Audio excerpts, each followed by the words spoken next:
Bonjour à tous, c'est Cédric Ingrand, bienvenue dans Question de confiance, le podcast d'actualité et de décryptage d'AXA France.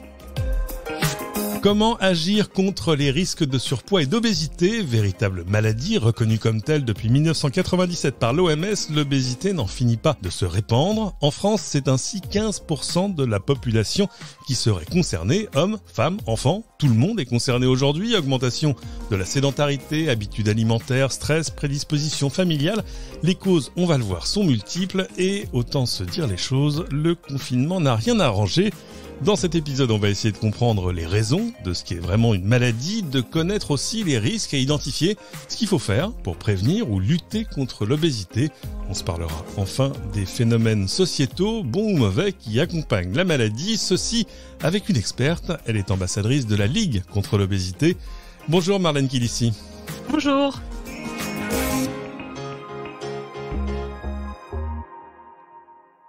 Alors, avant de rentrer dans le vif du sujet, je voulais rappeler quelques chiffres. On disait, c'est ça, en gros, ça concerne 15% de personnes en France, mais c'est 17% des adultes, 13% dans le monde. On est donc du mauvais côté de la moyenne mondiale. Ça concerne surtout de plus en plus d'enfants, 16% des garçons et 18% des filles. Et quand on regarde les courbes, c'est frappant. C'est-à-dire que le nombre de cas d'obésité reconnus a presque triplé depuis 1975. Et alors là, contrairement à d'autres maladies, c'est pas les critères de diagnostic qui ont changé. L'obésité, on sait la diagnostiquer par l'indice de masse corporelle, entre autres. Aujourd'hui, l'OMS a identifié le surpoids et l'obésité comme la 5e cause de mortalité. Surtout, je voyais une étude très récente, là, qui est parue ce mois-ci, où on voyait que dans certains pays, les courbes sont en train de se croiser entre les morts de l'obésité, j'aurais tendance à dire, et ceux du tabac. Alors évidemment, la consommation de tabac a beaucoup baissé. On n'a pas rattrapé le tabac au plus haut jour, mais on le voit bien, on est face à un véritable, à la fois phénomène social et puis un vrai problème de santé. Oui, tout à fait. Est-ce qu'on connaît aussi les causes de l'obésité ? Alors il y a celles qu'on connaît, j'ai envie de dire par cœur, c'est-à-dire tous les facteurs qui vont influer sur le bilan énergétique, la nutrition, c'est-à-dire les changements alimentaires, l'augmentation constante de la taille des portions, l'alimentation industrielle, et puis aussi des choses qui tiennent au mode de vie avec plus de sédentarité. Mais une fois qu'on a fait le tour de tout ça et qu'on dit oui, on passe trop de temps devant la télévision ou les jeux vidéo, en fait, on s'aperçoit que notre vie, elle n'a pas excessivement changé ces 50 dernières années. Donc, il y a quand même d'autres facteurs qui expliquent cette explosion de l'obésité dans la société. Non, il y a d'autres facteurs qui sont importants à prendre en compte. C'est aussi les problèmes hormonaux que beaucoup subissent de nos jours. Ça, il y a beaucoup d'hôpitaux maintenant qui font des recherches, comme l'hôpital Saint-Antoine, qui sont spécialisés là-dedans. Après, vous avez aussi d'autres pathologies. Quand on parle d'endométriose, il y a des traitements qui font prendre du poids.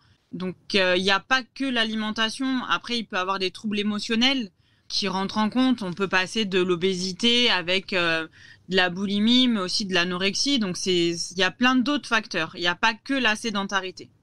Et puis aussi, c'est presque une question, est-ce qu'on est né au sens de naissance, NAIT, est-ce qu'on est sinon obèse, du moins prédisposé à le devenir ?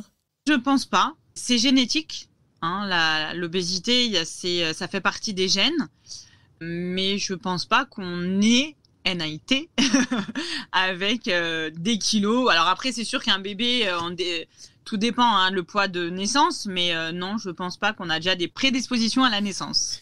Alors, on le voit quand même, un individu à la naissance aujourd'hui, il a entre 2 et 8 fois plus de chances d'être obèse à l'âge adulte. Si des membres de sa famille le sont eux-mêmes, vous le disiez, ça peut être génétique, mais ça tient aussi à l'environnement. C'est-à-dire que si j'ai papa et maman qui sont en surpoids autour de moi, tout à coup, peut-être que je le vivrai moins comme un problème, au moins dans mes plus jeunes années. Oui et non. C'est difficile parce qu'un enfant, quand il va à l'école, on sait très bien que les enfants, c'est insouciant, c'est tout ce qu'on veut. Mais ça peut être très très méchant aussi de dire toi t'es gros parce que ton papa et ta maman ils sont gros. L'obésité, c'est pas à prendre à la légère. Il faut vraiment s'en occuper dès tout petit. Pour moi, c'est très important. Et puis tout se passera bien si c'est bien encadré. Alors évidemment, c'est là que j'en viens à vous, Marlène Kilissi. Chez vous, l'obésité, c'est pas quelque chose qui est arrivé à l'enfance. Au contraire, de 6 à 19 ans, vous étiez même sportif de haut niveau. Tout à fait, oui. Donc j'ai eu un dérèglement hormonal, c'est pour ça que je vous parle des traitements hormonaux. On m'a mis sous traitement Et ce traitement, on m'avait dit ne t'inquiète pas, il n'y aura pas de prise de poids. Et moi, je montais sur la balance et plus 2, plus 1, plus 5, plus nanani. Et je mangeais comme mes autres coéquipières parce que je faisais de la natation. On dit maintenant artistique, mais à l'époque, natation synchronisée. Oui, bien sûr. Qui est l'un de ces sports quand même où d'ordinaire, on vous explique que si vous faites ça à haute dose, en gros, vous pouvez manger absolument ce que vous voulez parce que vous êtes une espèce d'usine à brûler des calories quand vous nagez toute la journée. Évidemment, c'est plus le cas quand on sort de la piscine. Pour vous, le résultat, c'était quoi ? Prise de poids. Prise de poids en permanence, même si je mangeais très peu parce que j'avais un suivi avec un nutritionniste et on a fait des régimes assez restrictifs. Malgré mes séances d'entraînement où j'amenais ma propre gamelle, comme moi j'avais. Ouais, bien sûr.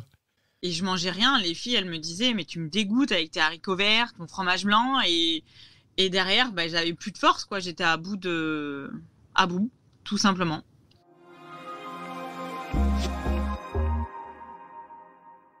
Alors là, on a traité des causes, mais évidemment, le vrai problème, c'est tous les risques que l'obésité fait courir en termes de maladies sur le long terme. On n'en citera que quelques-unes. Évidemment, le diabète de type 2, presque un cas sur 2 de diabète de type 2 est imputable au surpoids. Maladies cardiaques, certains cancers, maladies respiratoires, apnée du sommeil, maladies articulaires aussi. L'arthrose, évidemment, vous tombera plus vite dessus si vous êtes en surpoids. Du coup, les premiers conseils, j'imagine, vous êtes ambassadrice de la Ligue contre l'obésité, donc j'imagine que tout le monde se tourne vers vous en disant « Bon alors Marlène, qu'est-ce qu'il faut faire pour arriver à lutter contre le surpoids et l'obésité ?» Il y a d'abord tous les conseils qu'on connaît déjà, c'est-à-dire faire attention à son apport énergétique, faire 5 fruits et légumes par jour et faire du sport. Non, pas spécialement. Je vais pas vous dire ça parce que je serais mal placée pour dire ça, étant donné que moi je suis tombée dans de l'anorexie. J'ai eu les deux, j'ai eu le surpoids et l'anorexie et je ne veux plus y retourner. J'ai fait cette promesse de plus mettre les pieds dedans, que je tiendrai. De prendre du plaisir, c'est de manger de tout en petite quantité et se faire plaisir. Quand vous êtes invité, de profiter, de manger, même de boire un petit verre si vous en avez envie, mais de faire attention. Et puis si vous avez pas de problème, on va dire, articulaire ou autre, d'aller marcher un petit peu. Je déconseille la course pour les personnes en surpoids parce que ça joue beaucoup sur les hanches, sur les genoux, comme on a dit, sur les articulations, mais d'aller marcher un petit peu. On arrive dans la période où il va commencer à faire beau, donc même si on est masqué, ça fait du bien de prendre l'air et de marcher un petit peu. Marcher, faire du vélo, éviter tous les sports à fort impact. Voilà, tout à fait. Alors, je le disais, vous êtes ambassadrice de la Ligue contre l'obésité. Moi, je vous ai découvert, très honnêtement, parce que c'est une organisation assez jeune. Elle date de 2014. Comment elle s'est créée et quel type d'action est-ce qu'elle entreprend aujourd'hui ? Je suis ambassadrice depuis le mois de septembre. J'ai été contactée par Agnès Morin, qui est une des cofondatrices de la Ligue. Donc, on essaye de lutter. Ils ont créé un centre obésité santé sur Montpellier, parce que la Ligue se trouve à Montpellier. Et comme ça, on essaye, par exemple, là, le 6 mars, il y avait la journée mondiale. On essaye de se mobiliser pour faire des actions, pour mobiliser, pour sensibiliser aussi, c'est important. J'ai envie de parler d'un centre aujourd'hui qui se trouve à Sanary. Donc, je pense qu'ils vont être très touchés. Dans le Var. Voilà, dans le Var. Mmh. Centre qui accueille des jeunes au quotidien. C'est aussi un internat, mais qui est créé depuis plus de 50 ans. Et en fait, ils font leurs études. Et ils aident aux enfants à perdre du poids. Voilà. Et ce centre est en train d'être fermé parce que on arrive plus du côté humain, mais du côté financier, sur l'aspect financier, parce que c'est pas rentable. Mais voilà, j'ai envie de leur faire un petit clin d'œil et j'espère que beaucoup de personnes pourront les soutenir, que ce soit le corps médical et autres, en fait. Alors c'est intéressant parce que ça arrive à un moment où on le voit bien quand même, la prise de conscience.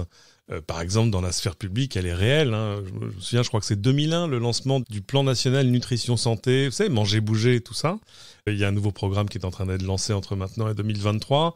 Depuis 2007, le gouvernement a demandé aux chaînes de télévision, par exemple, de réduire la pression publicitaire sur les mineurs. Bon, ça a été contesté depuis, mais 10 ans après, on a lancé le Nutri-Score, le ABCDE, qu'on voit sur les boîtes de ce qu'on achète dans les supermarchés. Et puis, il y a maintenant un plan lancé par le ministère des Solidarités et de la Santé qui s'appelle le plan Priorité Prévention, qui vise d'ici 2023 à diminuer de 15% l'obésité chez les adultes et de 20% chez les enfants et les adolescents. C'est peut-être là d'ailleurs que le problème est à accueillir le plus tôt possible, mais il y a des choses qui existent dans d'autres pays qui ne sont pas chez nous sur les traitements médicamenteux, parce qu'il y a eu beaucoup de dérives autour de ça. Chez nous, le seul médicament autorisé contre l'obésité, c'est l'orlistat, qui limite l'absorption intestinale des lipides, des gras. L'efficacité apparemment est quand même très modeste.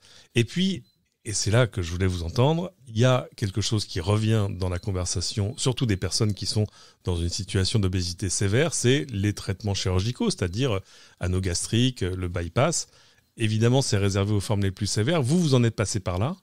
C'est une procédure lourde dans le geste chirurgical. J'ai envie de dire que les conséquences dans le temps, c'était une décision compliquée à prendre pour vous ? Alors, c'est parti de mon médecin de l'INSEP, parce que j'ai une fracture au niveau du genou.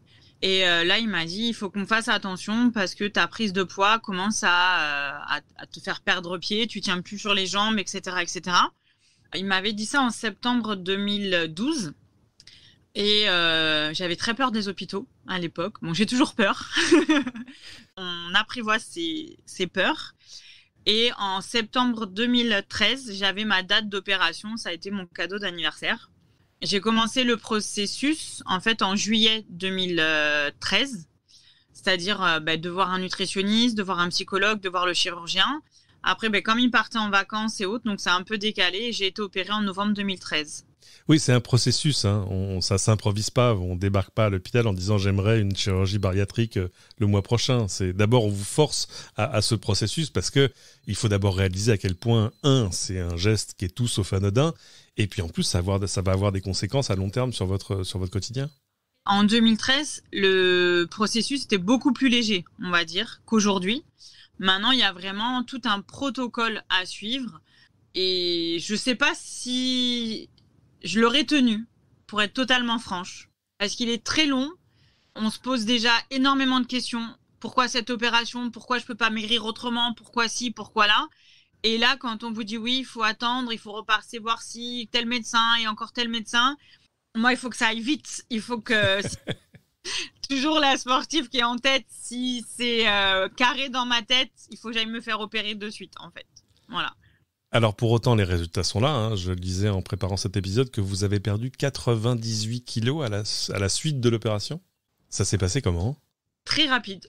Très, très rapide. On m'avait estimé une perte de poids entre 50 et 70 kilos. Évidemment, j'ai pas retenu compte des 50. J'ai toujours visé les 70. Puis j'ai eu plus. Après, j'ai fait de la chirurgie réparatrice avec le docteur Schmitt qui exerçait à l'époque à l'hôpital Saint-Joseph. Maintenant, elle a créé l'Institut du bodylift français. Et ça a été très rapide, en fait.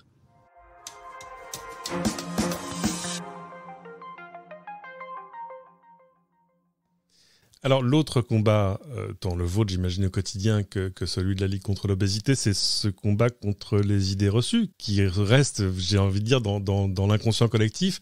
C'est intéressant parce que là où il viendrait à l'idée de personne de juger un malade pour sa maladie, les personnes en surpoids, elles sentent régulièrement le poids du jugement dans le regard des autres. Je voyais un sondage récent, 67% des Français estiment que perdre du poids est tout d'abord une question de volonté, 62% pensent que les personnes obèses ont avant tout une mauvaise alimentation et un manque d'activité physique. Vous l'avez vécu, ce regard des autres, mais vous leur dites que l'obésité, non, c'est ni un choix, ni une faute. En fait, la chance que j'avais et que j'ai envie de dire aux gens, c'est que moi, quand on me regardait en maillot de bain à la mer ou à la piscine, on me disait « Oh, la grosse !» Et moi, je les regardais tellement méchamment de leur dire « Mais viens t'affronter à moi parce que je sais de ce que je suis capable dans l'eau, contrairement à toi. » Vous voyez ? Ils devaient se dire « Elle va nous faire la baleine échouée. » Mais au contraire, j'avais plutôt un exemple. Voilà, notre entraîneur, c'était Philippe Lucas, donc... Alors pourtant, et ça vous l'avez constaté, la grossophobie, c'est pas un fantasme, ça existe réellement. Après, il suffit d'être bien entouré. Par contre, voilà, moi j'ai remarqué une chose, c'est que depuis ma sleeve, je n'ai plus les mêmes amis. Depuis votre sleeve ? Depuis ma chirurgie bariatrique, je n'ai plus les mêmes amis que j'avais auparavant. Alors les vrais, les fidèles sont toujours là, mais j'en ai des nouveaux. Ça s'explique comment ? comme m'a dit très gentiment, je l'ai pas mal pris, le psy m'a dit avant vous étiez la bonne grosse copine qu'on mettait dans un coin, qui ne faisait pas d'ombre en fait. Alors qu'aujourd'hui, je suis voilà, une cible on va dire. Ah oui d'accord, c'est le cliché de il y en a une qui est mignonne et l'autre qui est rigolote, c'est ça? Tout à fait. Pourtant, on le voit bien, hein, cette grossophobie qu'on peut expliquer comme étant une sorte de stigmatisation et de discrimination, elle frappe des gens à la fois au quotidien, j'ai envie de dire, en croisant des gens dans la rue, mais ça a aussi des impacts dans le monde du travail. C'est quelque chose que là aussi, vous avez connu. Et puis, en fait, on s'aperçoit qu'on est dans un monde où rien n'a été pensé pour les personnes qui sont obèses ou en surpoids. Moi, j'ai voulu faire une école d'assistante d'avocat. Je suis arrivée première au test écrit. Et quand il a fallu aller... c'était des avocats qui étaient imposés par l'école. Donc, j'allais aux entretiens. Et puis, 1, 2, 3, 5. Et puis là, la directrice m'appelle, me dit, Marlène, on a un problème avec votre physique. Je dis, ah bon? Donc, oui. Et je lui dis, mais je comprends pas, les avocats, ils sont quand même là pour faire la loi et pas pour faire l'inverse. Elle m'a dit, on va arrêter là. Donc, je n'ai pas fait l'assistante d'avocat que j'aurais voulu faire. C'est ce qui m'a aussi forgé mon caractère et aujourd'hui, et la personne que je suis devenue, en fait. Là, vous en êtes sorti par le haut, mais c'est pas forcément le cas général, parce que ce sentiment de rejet, il emporte avec lui quand même un risque de mal-être, c'est-à-dire d'amplifier la maladie telle qu'elle existe, et même d'en créer d'autres. On connaît des exemples d'addiction à l'alcool, de dépression. C'est courant chez les obèses? Oui, et d'autant plus avec ces nouvelles chirurgies. Je pense qu'il n'y a pas assez de recul. Moi, je ne crache pas dessus parce que ça a très bien fonctionné pour moi et je remercie énormément le professeur Marmus qui m'a opéré. Mais oui, il y a quand même des échecs, il y a beaucoup d'alcoolémie, il y a beaucoup aussi de drogue, de choses comme ça qui sont très dures aussi au quotidien, je pense. Mais parce qu'on change, parce qu'il y a le regard des autres. Après, c'est aussi une force de caractère. Je ne sais pas qui c'est que je dois remercier pour avoir cette force-là. Je sais pas si c'est mes parents, je sais pas si c'est moi-même qui me l'ai forgé, mais je l'ai et j'en suis fière en fait. Peut-être vos racines corses.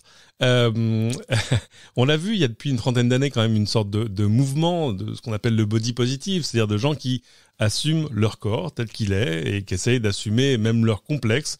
On le voit assez couramment sur les réseaux sociaux. Ce qui force d'ailleurs à être pris en compte par les autres et à provoquer plus d'inclusion, y compris sur le physique. Alors, du coup, on arrive à quelque chose qui peut ressembler à un paradoxe, c'est-à-dire que est-ce que assumer son poids tel qu'il est revient à s'y résigner? Bonne question. Alors moi, si je passe par mon exemple à moi, on m'a dit qu'il fallait que j'oublie la balance et que j'oublie le chiffre. Voilà. Un peu facile à dire. Facile à dire, mais à appliquer, c'est très compliqué, je vous rassure. Mais au final, ils ont raison. Ils ont raison parce que c'est aussi grâce à tout ça où je me suis sortie de l'anorexie. Parce que je voulais toujours plus. Et c'est aussi une pathologie très compliquée, très complexe. Et encore une fois, je dis merci à mon docteur miracle qui s'appelle Philippe Levent, qui est à l'INSEP et à qui je dois toutes mes métamorphoses, que ce soit de l'obésité ou de l'anorexie. Et je pense qu'il a trouvé le mot à dire et voilà. Mais après, c'est très compliqué. Oui, le body positive, on en parle, on met des photos, mais tout le monde ne le vit pas comme ça. Voilà, c'est très compliqué à assumer moi-même encore au jour d'aujourd'hui. Je ne me mettrai pas en maillot de bain sur les réseaux sociaux parce que y a des choses que je n'accepte pas dans mon corps. Mais j'y travaille, j'ai accepté mon corps. Du moins, je commence à l'accepter. Je reviens sur cette phrase. Mais il y a beaucoup notre entourage qui nous aide, je dirais. Et là, évidemment, c'est important d'être soutenu, j'ai envie de dire, directement autour de vous, au-delà même du corps médical. Merci infiniment, Marlène Kilici, c'était passionnant. Si on veut en savoir plus, si on veut agir, si on veut vous rejoindre, où est-ce qu'on peut retrouver la Ligue contre l'obésité en ligne et où est-ce qu'on peut vous retrouver? Alors, moi, c'est Marlène Kilici sur les réseaux sociaux, que ce soit sur Facebook ou sur Instagram, c'est Marlène Corsica. Après, j'ai la structure que j'ai montée où on parle aussi d'obésité, c'est Hope Swimming sur Instagram et sur Facebook. Et après, avec la Ligue, on est disponible. Sur le site internet de la Ligue, liguecontrel'obésité.org, Ligue contre l'obésité en un seul mot. Merci infiniment, c'est la fin de cet épisode. Merci à tous de l'avoir suivi. Pensez évidemment à vous abonner à ce podcast si ce n'est déjà fait, à le partager avec vos amis et à venir déposer vos commentaires sur votre application de podcast préférée. Et à très bientôt pour une nouvelle question de confiance.